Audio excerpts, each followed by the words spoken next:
You'll be able to see Jamal Murray play basketball a lot sooner than you think after the Nuggets got bounced in round 2 of the NBA playoffs. Welcome into your Denver Sports Daily for May 21st. Let's go.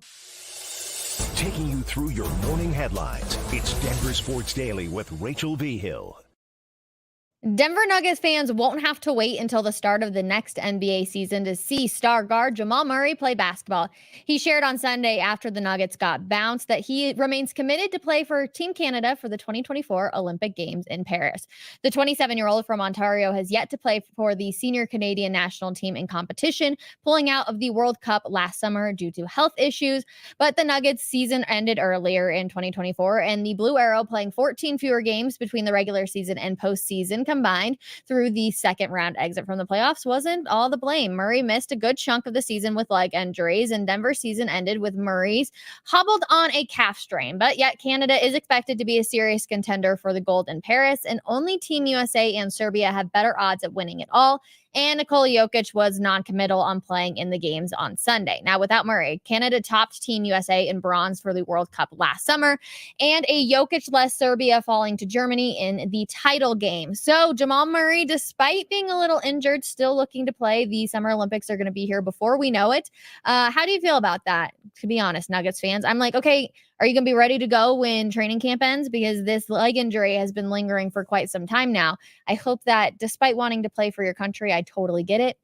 I hope he realizes that I think the Denver Nuggets are still in a championship window and that he can take care of his body for sure. Now, of course, there is quite a bunch of time between July and October when the season starts, but you got preseason, you got all sorts of stuff. So fingers crossed. Let me know how you're feeling about it in the comments. Moving on over to the Denver Broncos. Their QB, Bo Nix, hung out with some legends this weekend, both on and off the football field. Michael Rubin, the CEO and founder of Fanatics, put together a group that included Tom Brady, Jay-Z, and some of the top rookies in the 2024 NFL draft. So the group discussed sports and business and posed for several photos. So there you can see Bo Nix with, of course, Michael Rubin and Tom Brady. Tom, you're looking good, my friend. I'm not going to lie. I feel like he's lost a little bit of weight. He's looking pretty good.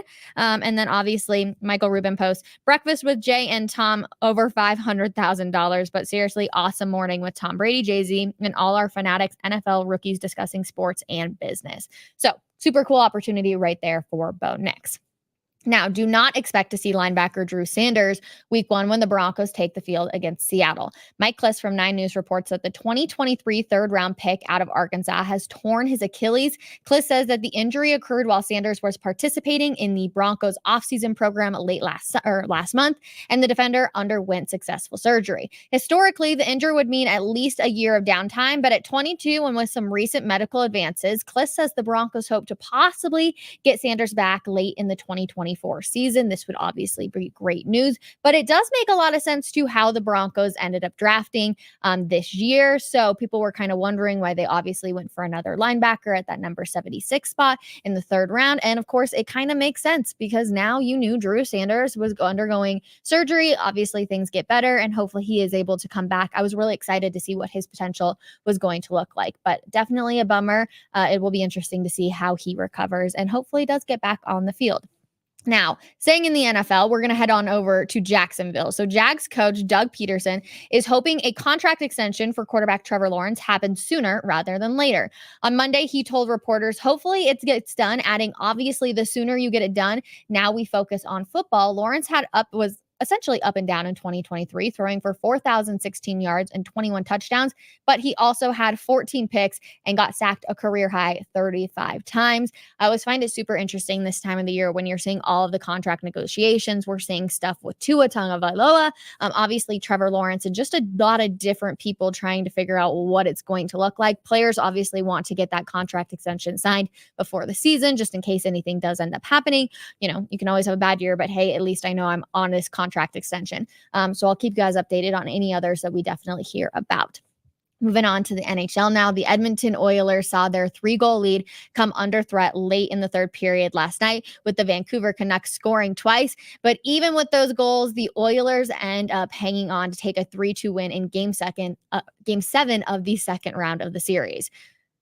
Makes me wish it was Colorado Avalanche, but the Oilers will now head to Dallas where they will face the Stars in the conference final for the right to advance to the Stanley Cup final. Is anybody else still heartbroken over the Colorado Avalanche? Because I know I am.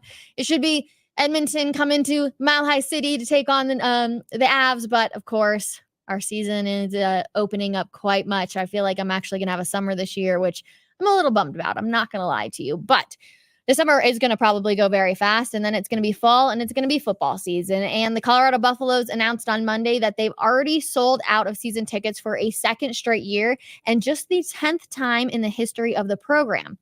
Before 2023, it had been 27 years since the Buffs last sold out season tickets, doing so for 7 straight years from 1990 to 1996 when CU was chasing national championships. Now, in case you didn't get your hands on any of these season tickets, single game tickets will be available on Tuesday, and fans wanting season tickets for the 2025 season can join a wait list. So definitely do that. I know it's going to be crazy up there in Boulder. I'm not going to lie, you guys. When I was up there for the Rocky Mountain Showdown, I went to a lot of games up there in Boulder, but the Showdown was absolutely insane. Of course, I am an alum of CSU. So when I was, oh yeah, so was our producer Trey. He just was behind the scenes like, yeah, go Rams, always. That game was crazy, and the student section was absolutely insane. I can't wait for it to switch roles and now head up to Fort Collins this year. But yeah, there was definitely a lot of good stuff for sure. So buckle up. I would say if you can get on the in just for one game up there in Boulder, Prime has definitely brought the juice. But then I'm also going to say, hey, get on up there to Fort Collins, go watch the Rocky Mountain Showdown again, because we proved last year that it was absolutely crazy. Last one for you guys here on this Tuesday. Chiefs defensive tackle Derek Nnadi is on a mission this offseason to rescue as many shelter dogs as possible.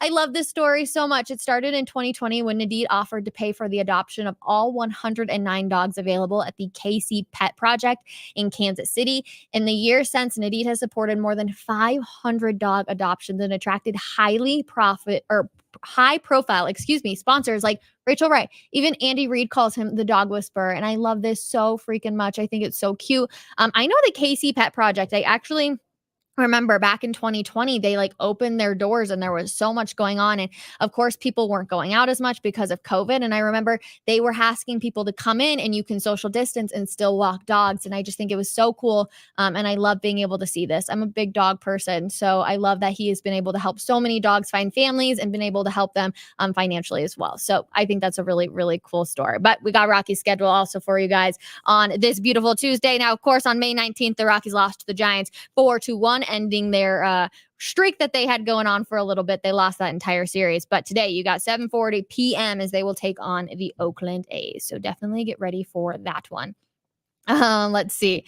Looks like the moment of silence for the Avalanche and Nuggets has ended. We can't mourn too long. You just got to be able to get on and move on. So let me know what I should do this summer. I had nothing scheduled until the end of June because I figured one of them would possibly be winning a championship. Maybe that was a little cocky on my front, but I thought maybe, just maybe. So I will be trying to find things to do. Maybe Waterworld, maybe going camping. I got wedding planning. I got all sorts of stuff. But yeah, we gotta move on, everybody. But don't worry, Will Peterson will be joining me today on Coffee Break. We will be discussing a little bit more about the Rockies and Avalanche. James Merilatt was on yesterday. It was a wonderful conversation. So it's, again, just like a little therapy session for all of us. We just get out our feelings. I feel like everybody kind of enjoys that because we all feel the exact same way. We're all fans of both games. So that is going to do it for our edition of Denver Sports Daily. Thank you guys so much for spending just a little bit of your time with me hanging out. And we will see you guys at 12 p.m. for coffee break or tomorrow morning back here for another episode of Denver Sports Daily. Bye, everybody.